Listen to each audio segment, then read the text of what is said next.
And the Chinese face a conundrum.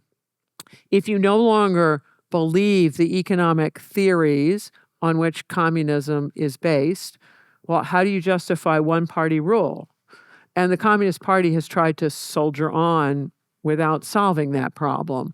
And the Chinese have, I think, learned a great deal from watching Russians as they play around with big ideas.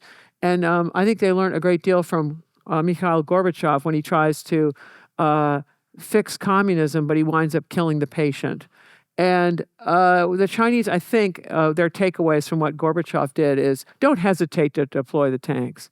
If you got unrest in the streets, you just send tanks. Tanks against civilians, it's a really quick fix.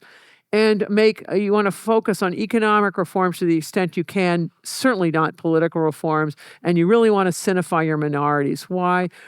In the Soviet Union, the Russians had this fiction that all these occupied minority people wanted to be there and had equal rights. And so they would sponsor all the nice folk dances and the language classes, and they'd have a bunch of token minorities in traditional dress and various political institutions, but basically they had no power. But it meant when the Soviet Union shattered, there were plausible divisions already set up on an ethnic basis, and that is how you get places like Uzbekistan, Tajikistan, et cetera.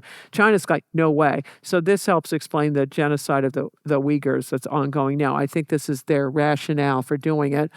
And then what you want to do, you can see Xi Jinping doing it, is you want to prioritize maintaining the monopoly of the Chinese Communist Party over economic efficiency when those two things run at cross purposes.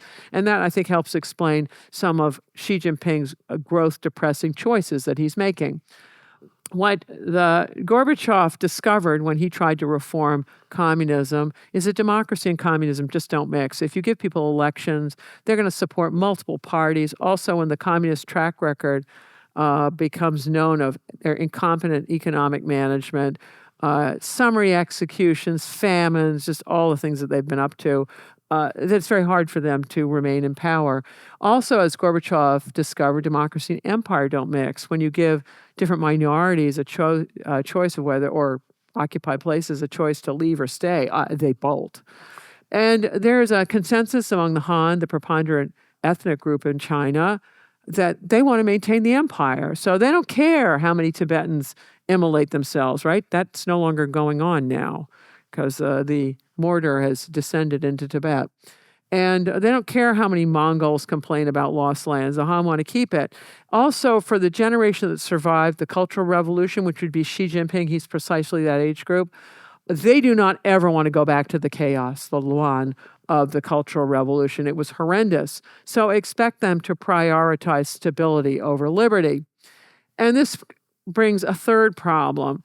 If democracy and communism don't mix, and democracy and empire don't mix, okay, in an internet, cell phone age, and people are much more interconnected, how does a government maintain legitimacy to rule? Because elections are an incredibly powerful way to give authority to a government. And this is where nationalism comes in. And the Chinese Communist Party, and the Russians likewise, are trying to use jingoistic nationalism to stoke up popular loyalties and also to deflect people from domestic problems to go, oh, look at the hated outsiders, right? And they aren't the only country to do this sort of thing, is you blame outsiders. It's all the immigrants' fault or whatever.